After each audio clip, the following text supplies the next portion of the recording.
शिवजयंती दिनी शिवप्रेमींना शिवनेरी गडावर जाण्यासाठी परवानगी नसेल असं समजतंय। मुख्यमंत्री आणि उपमुख्यमंत्र्यांचं सभास्थळ बदलण्याचा निर्णय घेतला गेलाय। मुख्यमंत्र्यांसोबत फक्त 5 धारकरांनाच शिवनेरी गडावर जाण्याची परवानगी असेल। मराठा आंदोलनाची धास्ती असल्यामुळे राज्य सरकारनं हा निर्णय घेतलेला आहे असं समजतंय। दरवर्षी खरं तर हजारोंची गर्दी होते किल्ल्यावर या शिवजयंतीच्या विशेष कार्यक्रमासाठी, मात्र यंदा शिवनेरी गडावर जाण्यासाठी शिवप्रेमींना परवानगी नसेल अशी माहिती कळते। प्रतिनिधी तुषार झरेकर सध्या आपल्याशी जोडले गेले, त्यांच्याशी आपण बोलूया। तुषार, काय नेमकं म्हटलेलं आहे, कुठले नेमके नियम घातलेले आहेत शिवप्रेमींसाठी?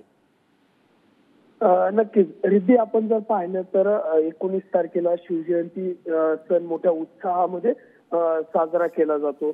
त्या पार्श्वभूमीवरती जर आपण पाहिलं तर मुख्यमंत्री असतील, उपमुख्यमंत्री असतील आणि मंत्रिमंडळातील अनेक खरं तर नेते शिवनेरी गडावरती हजर होत असतात।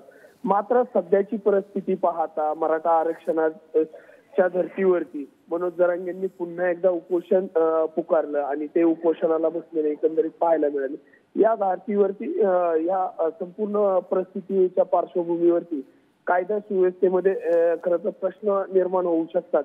या अनुषंगाने शिवनेरीवरील मुख्य सभेचे जे ठिकाण आहे त्या ठिकाणात बदल करत हे मुख्य सभेचं जे ठिकाण आहे ते थोडंसं बाजूला करण्यात आलंय।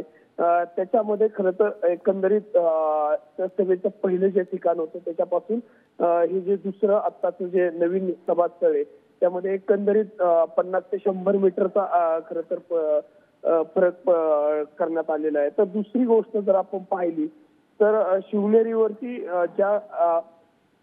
ज्या दिवशी म्हणजे 19 तारखेला सकाळी 6 ते जोपर्यंत कार्यक्रम संपत नाही तोपर्यंत कोणत्याही सर्वसामान्य शिवप्रेमीला गडावरती जाता येणार नाहीये।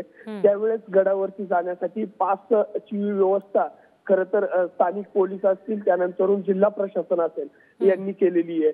आणि दरवर्षी खरं तर मराठा सेवा संघ आणि इतर जे कार्यकर्ते ते गडावरती कार्यक्रम घेत असतात, त्यांच्यासाठी विशेष पासची दरवर्षी व्यवस्था केली जाते। ती पासची व्यवस्था यावर्षी घटवण्यात आलेली आहे, त्यांनाही कमी पास देण्यात आलेले आहेत। आणि एकंदरीत या सर्व पार्श्वभूमीवरती जर आपण पाहिलं तर जिल्हा प्रशासन असेल, पोलीस प्रशासन असेल योग्य ती कार्यवाही करताना पाहायला मिळत आहे। जिल्हाधिकारी सुहास दिवसे आहेत हे 2 दिवस शिवनेरीवरती आढावा पूर्ण घेतात, ते स्वतः ते त्या ठिकाणी ठाण मांडून आहेत। आणि या संपूर्ण पार्श्वभूमीवरती जर आपण पाहिलं तर कोणताही अनुचित प्रकार घडू नये यासाठी पोलीसही योग्य ती कारवाई करताना पाहायला मिळत आहे। रिद्धी जी, तुषार, धन्यवाद दिलेल्या सगळ्या माहितीसाठी।